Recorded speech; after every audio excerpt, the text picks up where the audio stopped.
मंडळी, मान तालुक्यात सध्या भीषण पाणी टंचाई सुरू आहे.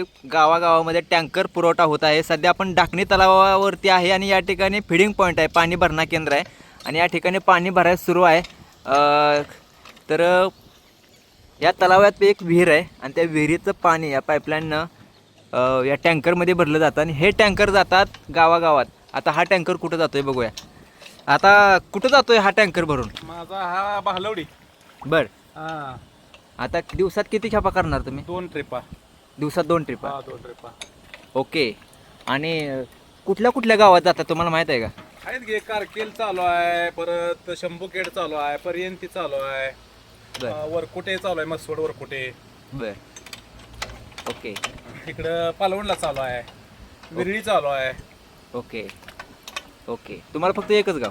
मला एकच गाव, 2 ट्रिप आहेत ना, गाडी मोठी आहे.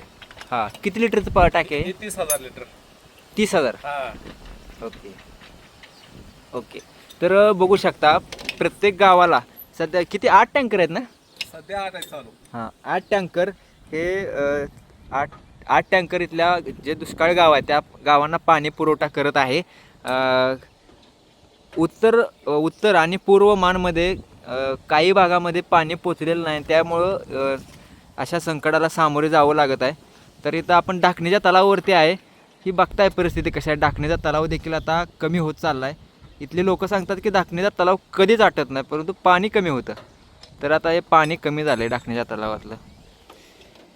ओके, भेटूया पुढच्या व्हिडिओमध्ये. आपल्या मानदेश प्राईमला सबस्क्राईब करा, लाईक करा, शेअर करा, इंस्टाग्राम फेसबुकला